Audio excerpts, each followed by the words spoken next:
Bismillahirrahmanirrahim. Wa ammal ladzina fi qulubihim maradun fazadathum rijsan ila rijsihim wa matu wa hum kafirun. Shadaqallahul azim. Bapak Ibu, para jamaah rahimakumullah. Alhamdulillah, bersyukur kita kepada Allah Subhanahu wa taala. Mudah-mudahan aktivitas kita di pagi hari ini mendapatkan ridho dari Allah Subhanahu wa taala. Amin Allahumma. Bapak Ibu yang saya hormati, alhamdulillah kita sudah melaksanakan amaliyah zikir. Jadi setiap kali kita pengajian yang giliran saya, ya, kita upayakan untuk melaksanakan zikir. Yang selanjutnya nanti ya diharapkan bukan hanya pada waktu pengajian giliran saya, setiap selesai sholat fardu kita laksanakan zikir. Nah, zikir ini merupakan perintah Allah, perintah Rasul, dan merupakan kebutuhan semua orang. Jadi zikir itu bukan orang tertentu saja, tetapi semua orang membutuhkan zikir. Apakah dia kaya, dia miskin, dia pejabat, rakyat jelata, ya, laki, perempuan, semua butuh zikir. Tetapi seperti yang saya katakan bulan yang lalu, ternyata tidak semuanya diberi Allah. Yahdillah may yasha wa yudhillu may yasha. Allah beri petunjuk siapa yang Dia kehendaki dan Allah sesatkan siapa yang Dia kehendaki. Di atas dunia banyak manusia, tapi tidak semuanya beriman. Yang beriman banyak, tapi tidak semuanya yang takwa. Yang takwa banyak, tidak semuanya yang ikhlas. Nah, yang ikhlas itu tentu yang ya diawali yang punya zikir. Karena ibadah yang tidak ikhlas itu tidak ubahnya patung. Al-amal suwarun qaimatun wa arwahuha wujudu sirril ikhlas. Ya. Seluruh amal yang kamu perbuat tidak ubahnya seperti patung. Bagaimana patung? Ada mata tak melihat, ada telinga tak mendengar, kecuali ada ruhnya. Ruh daripada amal itu adalah sirrul ikhlas, rahasia ikhlas. Rahasia ikhlas itu zikir. Jadi zikir menimbulkan ikhlas, ikhlas menghidupkan amal. Jadi kalau amal tidak ikhlas, itu patung amal. Sholat tidak ikhlas, patung sholat. Haji tidak ikhlas, patung haji. Sedekah tidak ikhlas, patung sedekah. Yang namanya patung ya tidak bisa buat apa-apa, tidak bisa menolong kita, kecuali ada ruh. Ruh dari amal itu adalah ikhlas, sirrul ikhlas.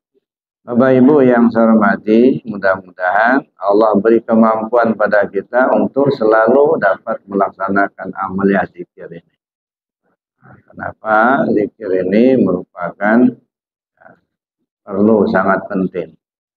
Pengasah Abah Hanom di dalam bukunya Miftahus Sudur itu mengatakan wala syakka anna ilaja amradil batin kulluha wajibun kama tashhadu bihil ayat wal ahadis.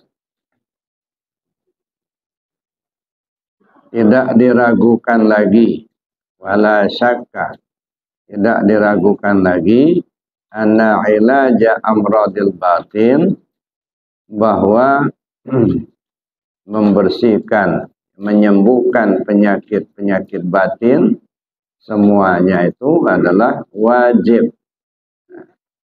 Jadi tidak diragukan lagi bahwa menyembuhkan penyakit-penyakit batin itu hukumnya wajib. Penyakit batin itu lebih berbahaya daripada penyakit zahir, Pak. Kalau penyakit zahir, katakanlah apa penyakit yang paling keren? Kanker ganas. Kayaknya penyakit paling keren. Ya. Kalau terkena kanker ganas, paling-paling yang mati itu cuma 1 orang yang kena kanker itu aja. Ya. Tapi kalau penyakit batin, 1 orang yang kena penyakit batin bisa sekampung bubar, Pak. Ya. 1 orang di antara pengurus masjid yang kena penyakit batin, susunan pengurus bubar. Ya. Ada 1 yang sakit hati saja, iri, dendam, karena nggak kepilih jadi pengurus, dendam. Akhirnya nyebarkan fitnah ke sana sini, ribut sekampung, Pak. Jadi penyakit batin itu lebih berbahaya daripada penyakit zahir. Ya. Bahkan penyakit zahir itu seringkali muncul akibat daripada penyakit batin. Ya, dendam yang tidak berkesudahan terpendam terus di hati, akhirnya jadi penyakit zahir. Makan tak enak, tidur tak nyenyak, akhirnya badannya lemas, ujung-ujungnya dead. Jadi itu, maka menghilangkan penyakit batin itu hukumnya wajib. Sebagaimana ayat dan hadis itu banyak sekali ya, yang disebutkan Allah dalam Al-Quran maupun dari hadis junjungan kita Nabi besar Muhammad SAW. Antara lain, fi qulubihim maradun fazadahumullahu maradun. Dalam hati mereka ada penyakit, lalu Allah tambah-tambah penyakit itu. Dari 1 menjadi 2, dari 2 menjadi 3. Awal mulanya cuma iri aja. Ya, iri melihat orang lebih. Ya, melihat kawan beli mobil, mulai kita yang sibuk mikirin. Dari mana dia duit? Nah, mulai kalau sudah mulai dari mana dia duit, mulai ya, suuzon. Nah, mungkin korupsi kali. Nah, 2 penyakitnya. Ya, sudah ada iri, timbul suuzon. Nah, biasanya kalau iri itu sudah berangkat, ya dengki itu ngikut biasanya. Kakak beradik ini nggak bisa pisah dia. Iri sama dengki itu. Di mana ada iri, dengki ada di situ. Nah, mulailah ngomel ke sana sini, ngoceh ke sana sini. Kadang-kadang masuk ke Facebook, masuk ke media sosial, Masya Allah, mencaci maki orang lain, nyalahkan orang lain. Itu akibat penyakit hati tadi. Ya. Oleh karena itu perlu dibersihkan, membersihkan penyakit hati ini, penyakit batin ini tidak ada cara lain kecuali dengan zikir. Likulli syai'in siqalah wa siqalatul qalbi zikrullah. Nah, makanya kita perlu cari dokternya. Ya, dokter untuk menyembuhkan penyakit batin. Nah, siapa dokter penyakit batin? Tentu adalah dokter ruhani. Ya, orang yang bisa menunjukkan jalan untuk bisa keluar dari penyakit itu. Kemudian di dalam Al-Quran Allah jelaskan, wa ammal ladzi fi qulubihim maradun fazadathum rijsan ila rijsihim wa matu wa hum kafirun. Adapun orang-orang yang di dalam hatinya ada penyakit, Allah tambah-tambah kejelekannya, Allah tambah-tambah penyakitnya itu, wa matu wa hum kafirun, sampai mereka mati dalam keadaan kafir.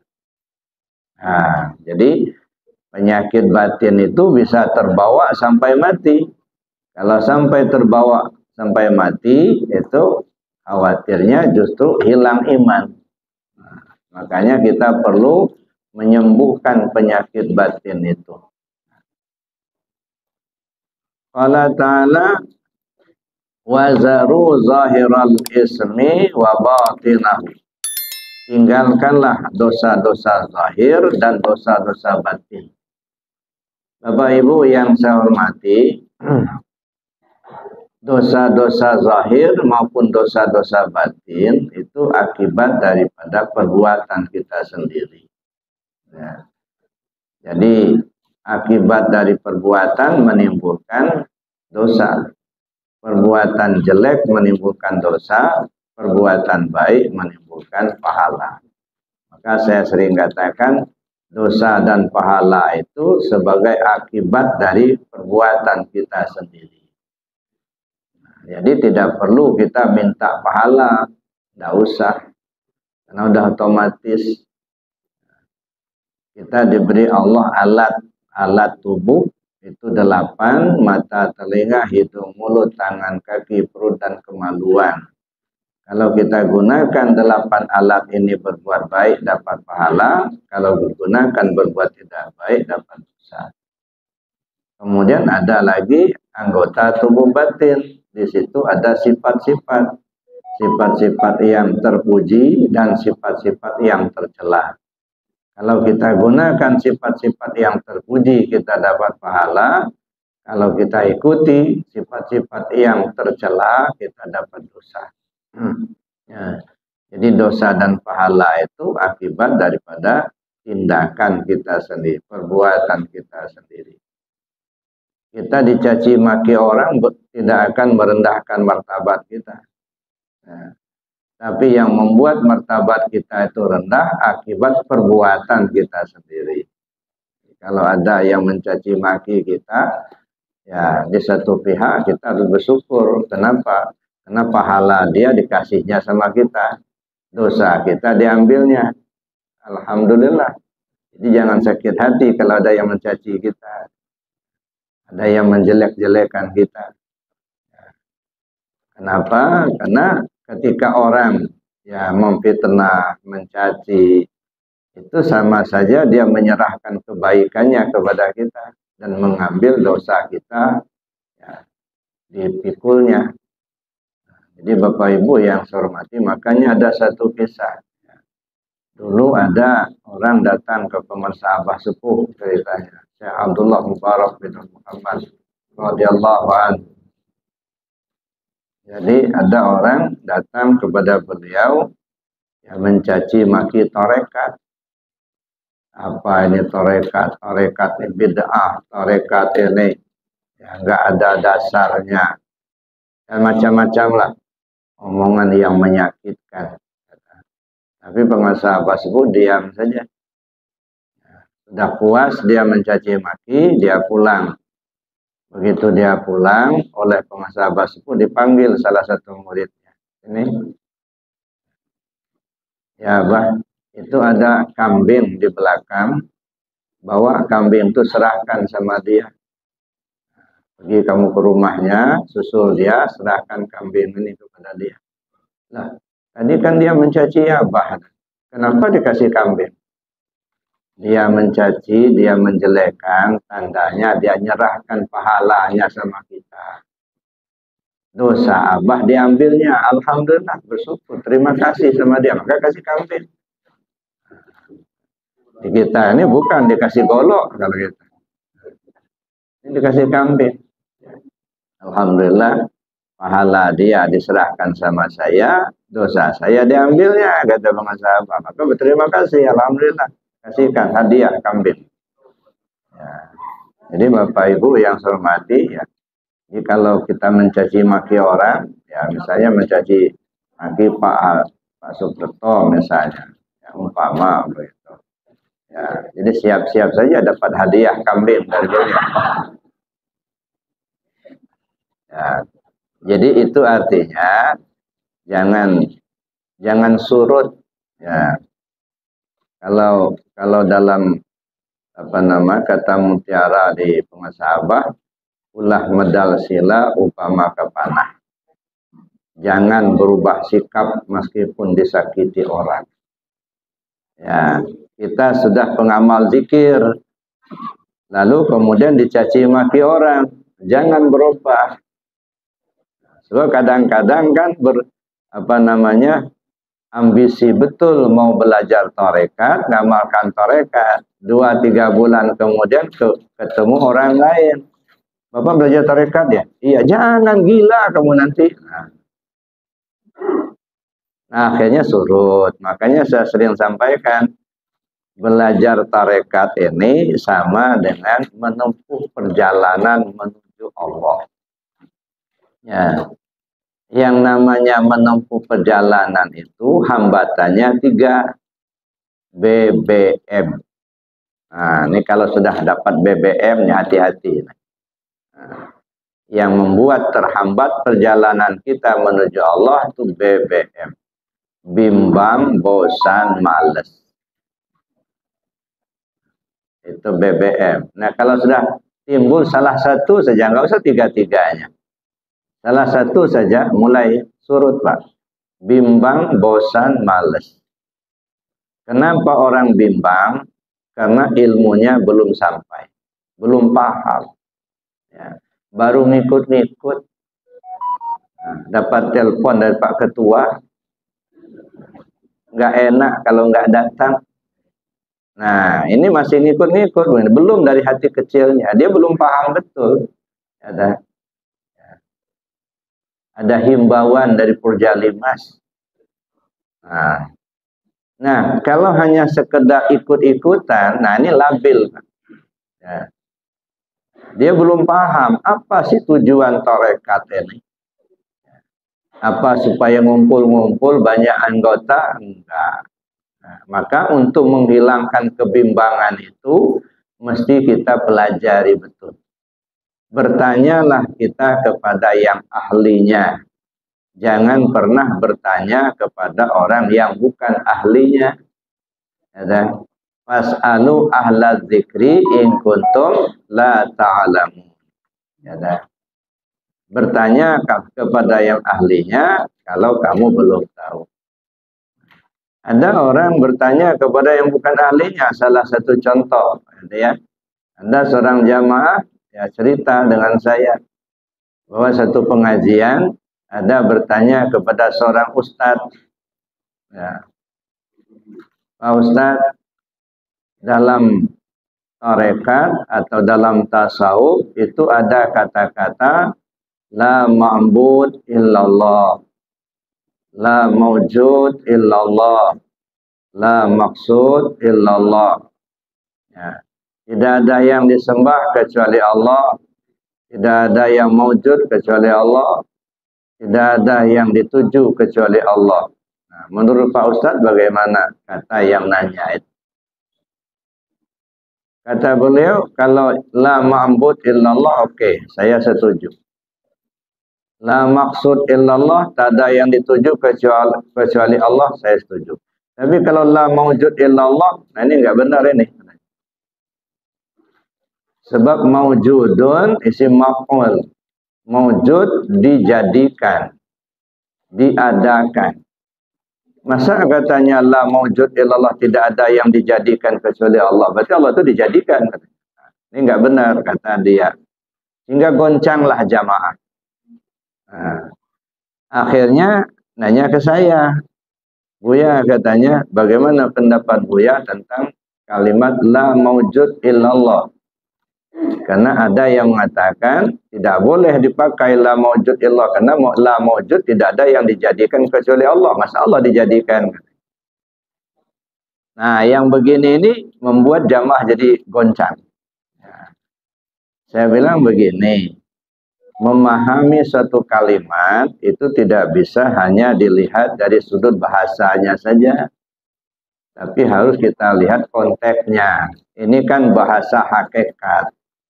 Nah, kalau bahasa hakikat itu harus dipahami secara hakikat. La mawjud illallah, apa maksud mawjud? Mawjud itu dijadikan. Mana yang dijadikan? Selain Allah itu dijadikan oleh Allah.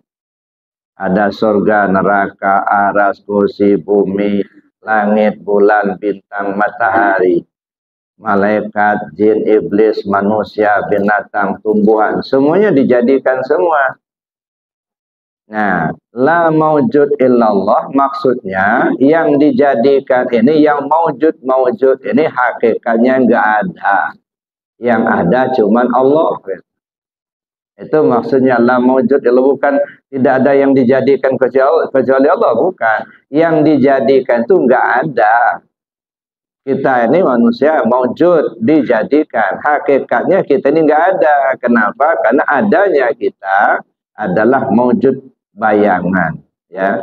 Adanya kita ini adanya bayangan seperti ini. Nah, ini bayangan. Nah, bayangan ini sebenarnya enggak ada, hakikatnya enggak ada. Kenapa? Karena bayangan mengikuti pemilik bayangan. Ya, yang ada itu yang ini, yang aslinya ini yang ada. Bayangan itu hakikatnya enggak ada. Nah, kita ini bayangan, wujud bayangan, wujud majazi. Yang wujud hakiki hanya Allah, gitu. Maka disebutlah la maujud illallah, tidak ada yang maujud enggak ada. Yang ada itu Allah, maka kalimatnya la ilaha illallah. Maka disebut la maujud illallah. Nah, setelah dijelaskan itu, nah barulah mereka paham. Jadi artinya, kalau kita belum paham, jangan bertanya kepada yang bukan ahlinya. Bertanyalah kepada yang ahlinya. Kalau kita bertanya kepada yang bukan ahlinya, dia tersesat, kita juga menjadi tersesat. Nah, ujung-ujungnya ya sesat semua. Nah, kita tidak mau seperti itu. Bapak Ibu yang saya hormati, kemudian pengasabah mengatakan, fa'ulima anna kulla man lam yattakhidh lahu syaitan yursidu ila khuruj an hadhihi sifat bahwa asil lillahi wa rasulih. Diketahui bahwa semua orang, setiap orang yang tidak mengambil seorang guru yang dapat membimbing ruhaniahnya usul kepada Allah, yang tidak mendapatkan seorang guru yang dapat membimbingnya keluar daripada sifat-sifat yang tercela itu, bahwa asil lillahi wa rasulih, maka dia bermaksiat kepada Allah dan Rasulnya. Nah, jadi selamanya.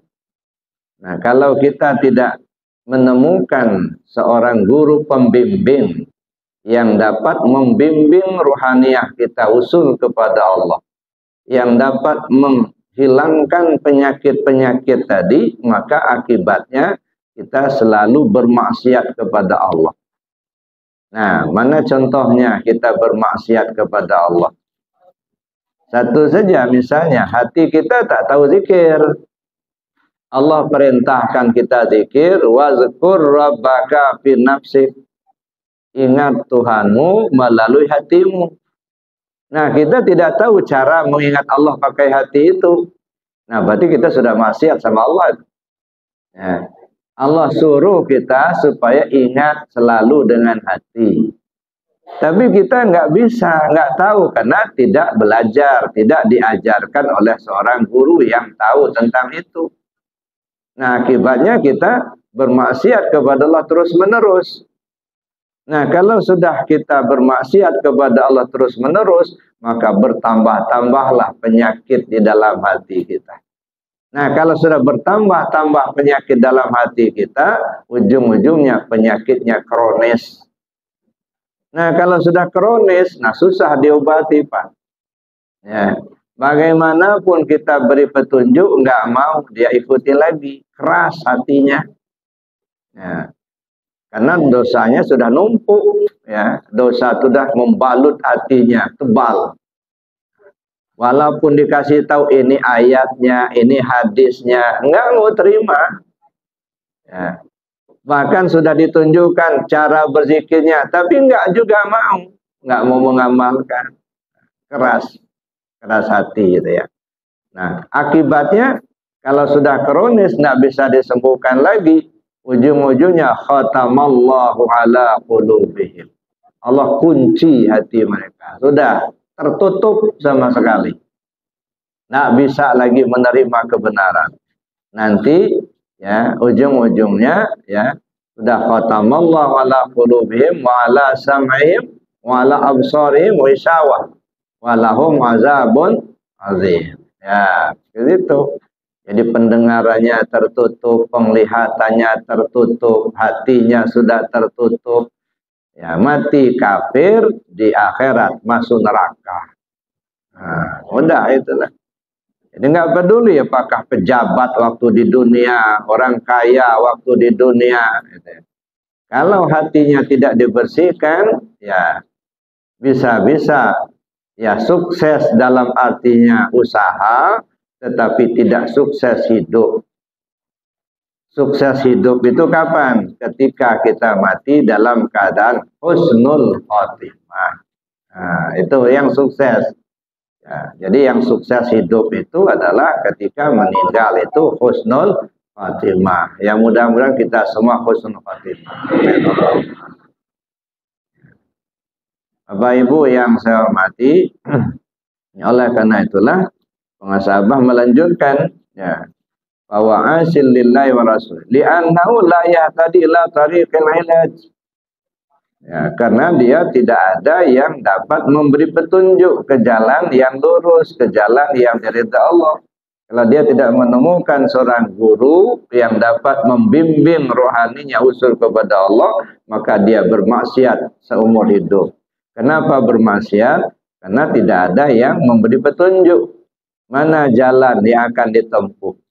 Nah, mana jalan yang akan dilalui sehingga kita bisa selamat ya keluar daripada sifat-sifat tercela tadi. Walau takallafa, meskipun dia menyadari, tahu dia itu, cuman tidak ada yang memberi petunjuk, tidak mau dia menerima, tidak mau dia melaksanakan. Ini walau takallafa, walaupun dia sudah menyadari itu semua. La yanfa'u bi ghairi syaikhin, tidak bermanfaat ya, tidak bermanfaat kesadarannya ya untuk itu ada, cuman tidak bermanfaat kalau tidak ada guru yang membimbing.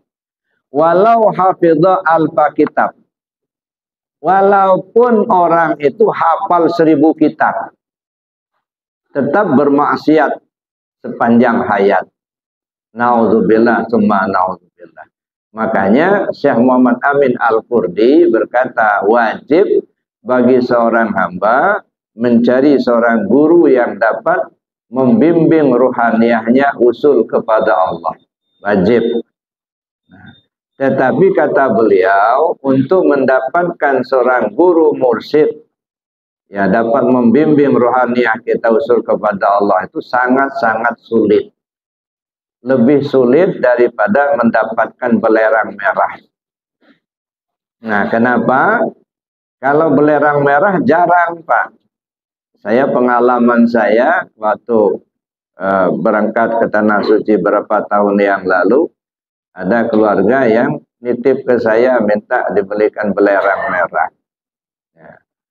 Waktu sudah melontar, ya jalanlah kan di Mina itu kan banyak jualan-jualan kayak jualan di jalan emperan itu. Dari ujung ke ujung itu saya lihat ya mencari belerang merah itu. Karena sebelum berangkat ke Mina, saya tanya-tanya di toko-toko sekitar haram itu nggak ada yang jualan. Nah, saya nanyalah waktu di Mina, dari ujung ke ujung 2 kali saya balik itu nggak ada. Pas ketiga kali di tengah-tengahnya itu saya lihat itu ada botol sebesar jari. Saya lihat ada merah di dalamnya. Saya tanya, Pak ini apa ini? Katanya ini belerang merah. Alhamdulillah. Ada yang lain nggak Pak? Nggak, cuma 1 botol ini aja. Nah, udah saya ambil lah itu. Ini kadang-kadang Bapak Ibu ya, kadang-kadang memang apa ya, itu kuasa Allah lah. Ya, kadang-kadang sulit kita dapatkan, tapi kalau Allah menghendaki mudah gitu. Allah menghendaki. Udah 2 kali saya bolak-balik nggak ketemu, ya saya minta, saya doa ya Allah beri petunjuk. Ya, kalau memang ini apa namanya engkau redai, saya minta supaya diberi petunjuk supaya menemukan itu. Nah, pas di tengah-tengah itu saya lihat gitu. Nah, kebetulan ada, maka saya beli. Ya murah pula, nggak pula mahal, 10 real. Ya bayar. Saya minta yang lain nggak ada, cuma satu ini aja lah, satu botol. Alhamdulillah. Jadi Bapak Ibu yang saya hormati, kenapa susah kita mendapatkan belerang merah? Karena jarang. Cuman kalau kita sudah ketemu, tahulah kita bahwa itu belerang warnanya merah. Rata-rata belerang itu kan kuning. Jadi susahnya mendapatkan belerang merah karena jarang. Tapi kalau sudah ketemu, tahulah kita kalau itu belerang merah. Tapi mendapatkan guru mursyid, sulitnya di mana? Seorang guru mursyid tidak pernah mengakui dirinya mursyid. Nah, sementara yang tidak mengaku mursyid belum tentu juga dia mursyid. Yang mursyid tidak mengaku mursyid, yang tidak mengaku mursyid belum tentu mursyid. Nah, di situ susahnya, Pak. Kadang-kadang kita keliling cari mursyid, nggak taunya tetangga kita. Nah, ya.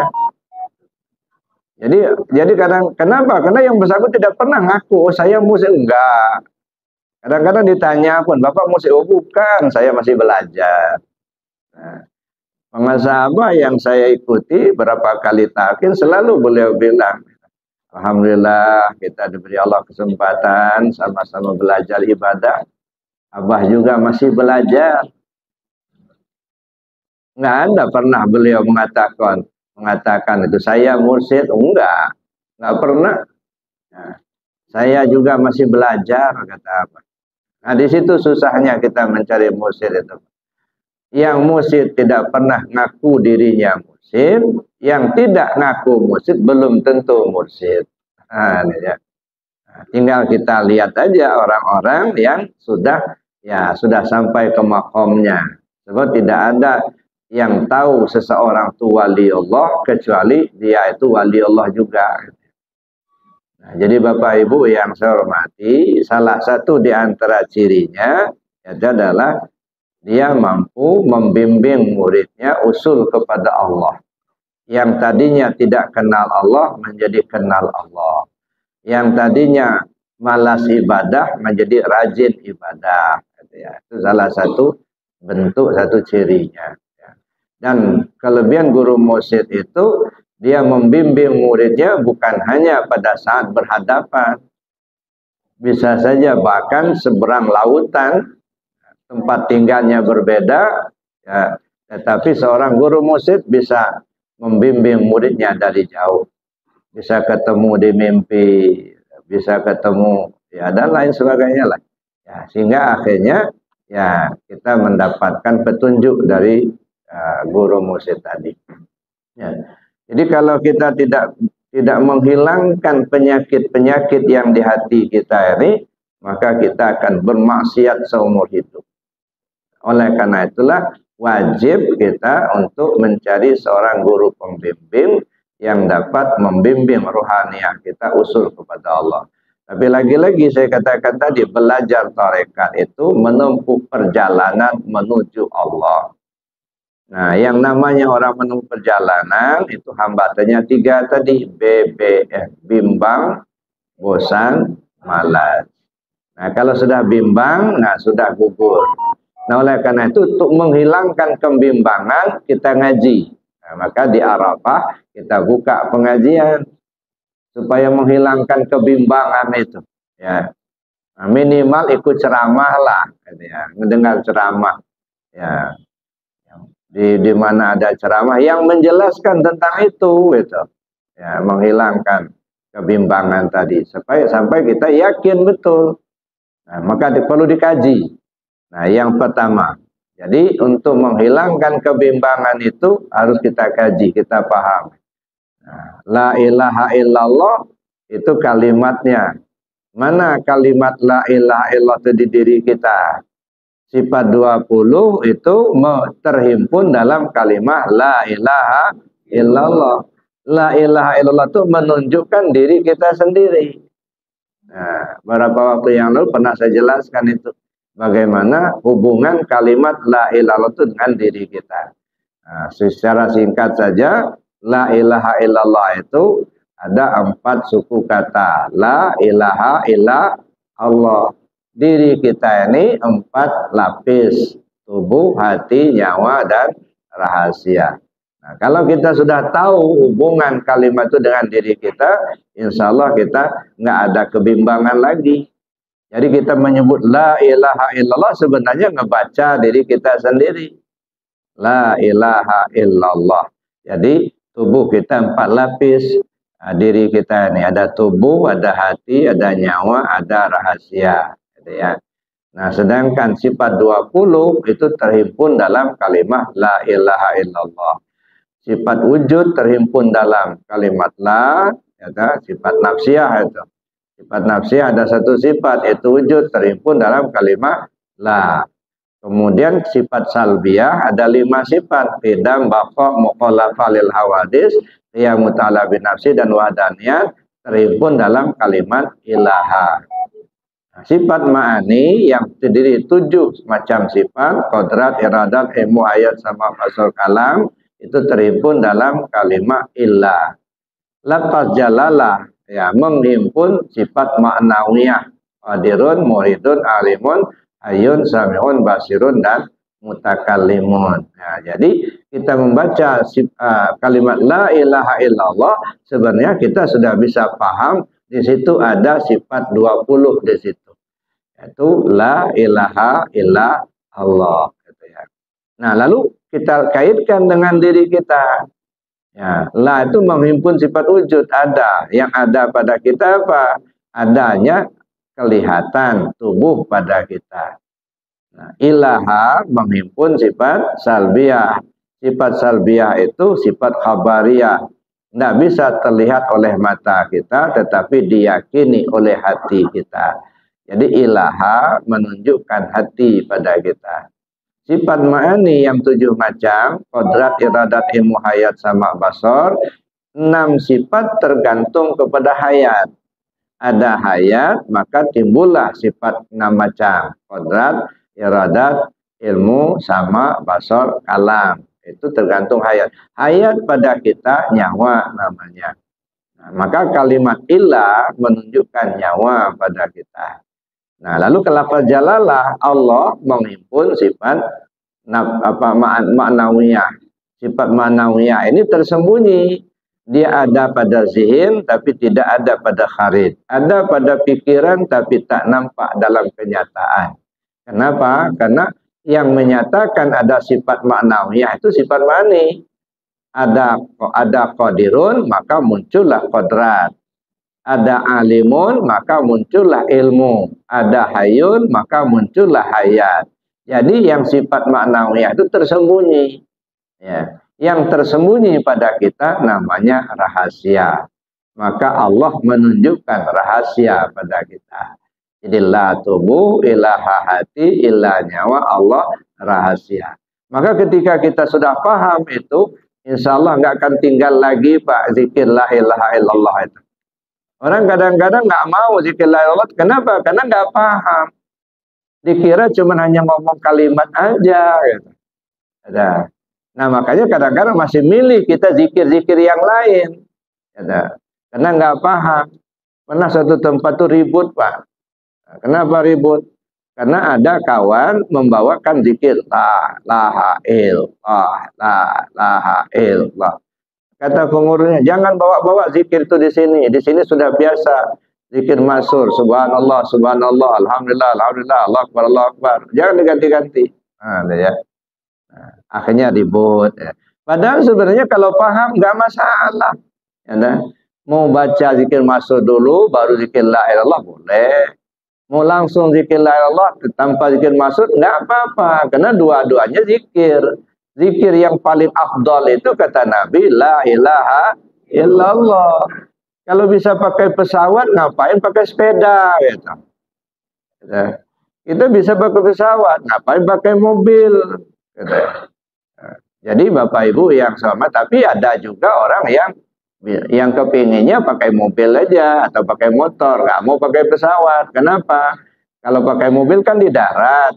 Kalau di darat kan jalannya bisa milih jalan biasa, jalan tol. Nggak mau pula jalan tol, jalan biasa. Kenapa? Mau beli doren. Nah, kalau jalan tol nggak ada jualan. Nah, ada maunya sedikit, gitu ya. Nah, jadi Bapak Ibu yang saya hormati, kadang-kadang ya timbul pemikiran-pemikiran seperti itu. Kenapa? Ketidakpahaman. Nah, kalau kita sudah paham, afdalu dzikir fa'lam annahu la ilaha illallah. Ya, nggak mau tinggal lagi. Itu satu yang menghambat kita untuk menuju Allah, itu kebimbangan. Menghilangkan kebimbangan, kaji. Ya, pahami supaya tidak bimbang. Kemudian yang kedua, bosan. Ya, bosan. Kenapa terjadi kebosanan? Karena niatnya nggak ikhlas. Ya, dia belajar zikir, harapannya dagang laris. Belajar zikir, harapannya jabatan naik. Itu harapan. Tapi sudah hahu zikir, malah bangkrut. Ya, malah non-job. Nah, ini kadang-kadang nggak sesuai, atau yang diharapkan nggak kunjung datang. Dipikirnya kalau sudah belajar zikir, duit itu bercucuran datangnya itu. Enggak, Pak, kita zikir bukan cari duit. Kalau mau cari duit, dagang, cari duit. Kalau zikir bukan cari duit, zikir itu untuk menuju Allah. Nah, jadi oleh karena itu, bosan itu timbulnya karena tidak ikhlas. Maka lurus-lurus niat. Nah, makanya sejak dari awal kita sudah pasang tujuan kita. Ilahi anta maksudi. Ya Allah, kau yang kutuju. Ini angan-angan yang harus ditanam dari sekarang. Jangan bergeser lagi, Pak. Jadi bukan zikir untuk mendapatkan pahala, bukan zikir untuk mendapatkan surga. Bukan. Zikir untuk menuju Allah. Ilahi anta maksudi. Kenapa harus ditanamkan itu? Sebab angan-angan yang kita tanam dari sekarang khawatir terbawa-bawa sampai mati, Pak. Kalau yang diangan-angankannya surga, bidadari, gitu. Di perjalanan khawatir ada yang manggil, Pak. Pak, sini Pak, kami bidadari yang Bapak cari, katanya. Nah, ada. Kelihatan cantik-cantik, kata. Yang dimaukan yang memang bidadari. Ya, nah. Begitu dipanggilnya, Pak, sini Pak, kami bidadari yang Bapak cari. Nanti kita sama-sama menghadap Allah, kata dia. Mampir kita di situ. Begitu mampir, Pak, nggak nyampai ke Allah. Khawatirnya jadi kuntilanak. Kuntilanak, bukan bidadari, bukan. Ada. Nah, ini kenapa? Karena angan-angan tadi ditanam ke situ. Angan-angan ke surga kita. Zikir supaya masuk surga. Misalnya begitu. Angan-angan ke surga aja. Khawatir di perjalanan diperlihatkan. Ada rumah yang indah. Suara-suara yang merdu. Bau-bau yang harum. Begitu. Lalu Pak, ini Pak surga yang Bapak cari. Kami sudah menunggu-nunggu Bapak, katanya. Masuk kita ke situ umpama kita. Begitu masuk nggak taunya siluman, Pak. Jadi siluman hidupnya nanti di hutan rimba sana. Nah, khawatirnya begitu. Makanya saya sering tekankan betul, jangan bergeser ilahi anta maksudi. Ya Allah, kau yang kutuju. Aku nggak nuju-nuju yang lain enggak. Nah, wa ridhoka matlubi, ridhomu yang kuharapkan. Nah, kalau kita sudah menyerah seperti itu, ridho, terserah mana yang Allah ridho. Ya, bisa jadi kita sudah belajar zikir, Allah ridho. Umpamanya dapatlah kita rezeki yang melimpah, alhamdulillah. Atau sudah belajar zikir malah bangkrut. Nah, itulah ridho Allah. Ada? Jangan nyesal, itu ridho Allah. Kenapa? Karena perjalanan itu terjadi ada pemandangan. Ya, jadi kalau kita berjalan, Bapak Ibu tadi dari rumah ke sini, ya, ada pemandangan di kiri kanan jalan itu. Kadang-kadang pemandangan itu yang bagus, kadang-kadang yang tidak bagus. Yang indah, kadang-kadang yang menyedihkan, gitu ya. Kelihatan ada taman-taman yang kembang yang lagi mekar. Mungkin kita dalam perjalanan, jalannya mulus, gitu ya. Mungkin dalam perjalanan kita mendengar suara-suara yang indah. Nah, itu namanya pemandangan yang indah. Tapi juga kadang-kadang kita temukan di perjalanan becek. Nah, bukan mulus jalannya, malah becek, bebatuan lagi itu. Kadang-kadang pecah ban. Bisa jadi terjadi. Atau kita ngeliat ada orang tabrakan. Itu pemandangan yang tidak bagus, tidak indah gitu. Tapi pasti kita lihat, itu pemandangan. Jangan terhambat dengan pemandangan. Kalau kita terhambat dengan pemandangan, nggak nyampai kepada yang dituju. Nah, begitu juga kita dalam perjalanan menuju Allah. Sudah zikir kita, alhamdulillah dagangnya laris. Itu pemandangan. Nah, sudah zikir kita, alhamdulillah jabatan naik. Itu pemandangan. Atau sebaliknya, sudah belajar zikir malah nonjok. Itu juga pemandangan. Terhambat enggak dengan pemandangan ini? Kalau kita terhambat dengan pemandangan itu enggak nyampai Pak ke tujuan. Maka singkirkan. Mau nonjok, mau naik, enggak ada urusan. Ya, mau laris dagangannya, mau bangkrut, enggak ada urusan. Yang kita tuju menuju Allah. Makanya kita sebut ilahi anta maksudi wa ridhoka matlubi. Ridhomu yang kuharapkan terserah. Ya, mau seperti apa dikasih Allah, yang penting Allah ridho. Nah, jadi Bapak Ibu yang saya hormati, ada dulu jamaah saya, ya begitu sudah berapa bulan belajar zikir, datang dia ke rumah. Nah, gimana Bu ya? Kata. Kenapa? Saya bilang, alhamdulillah, ya saya sudah belajar zikir, saya ikut ngaji, katanya.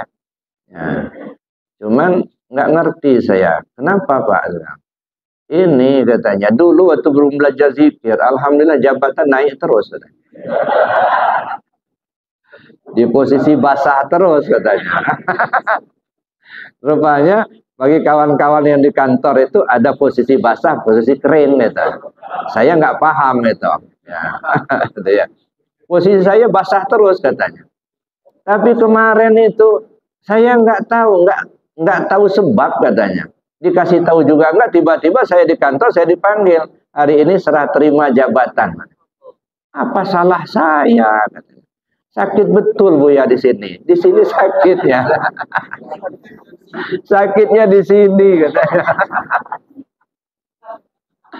Ya kalau dikasih tahu dulu katanya itu apa salah saya. Ini enggak. Datang kantor langsung dipanggil, serah terima jabatan. Nah, maka sakitnya di sini katanya. Saya bilang sabar. Bapak kan sudah belajar zikir, saya bilang. Sudah nyerah sama Allah. Ilahi anta maksudi wa ridhoka matlubi. Nah, itu ridho Allah seperti itu, ya terima aja. Pasti ada hikmahnya. Ya, ada hikmahnya. Jadi Bapak nggak usah nyesal, saya bilang. Nggak usah sakit hati, nggak usah. Terima aja. Itulah yang diridhoi Allah. Nah, mungkin Allah sayang sama Bapak, nah, makanya Bapak diganti. Kita nggak tahu ke depannya. Rupanya 6 bulan kemudian datang lagi ke rumah. Benar kata Buya dulu katanya, ada hikmahnya. Kenapa Pak? Rupanya saya diganti itu kena proyek turun katanya. Nah, kalau saya di situ kan nggak bisa kerjasama dengan bos katanya. Nah, akhirnya diganti, kata beliau waktu itu. Nah, sudah 6 bulan ini kemarin datang KPK katanya. Nah, kawan sekarang sudah ditahan Pak katanya. Jadi kalau saya nggak diganti, saya yang di situ. Nah, saya yang masuk penjara katanya. Nah, ini kan tandanya Allah sayang kan? Saya bilang sama dia, iya ya katanya, alhamdulillah katanya saya diganti. Nah, baru alhamdulillah diganti. Tadinya sakitnya di sini. Begitu sudah tahu hikmahnya, alhamdulillah diganti. Nah, itu ya. Nah, jadi kita harus selalu berbaik sangka kepada Allah. Ya, jadi kita ridho di mana saja kita ditempatkan oleh Allah. Jadi itu waridho kamatlubi, ridho yang kita harapkan. Jadi terjadi kebosanan itu karena tidak ikhlas. Maka lurus-lurus niat kita. Tidak ada yang kita cari kecuali hanya ridho Allah, gitu ya.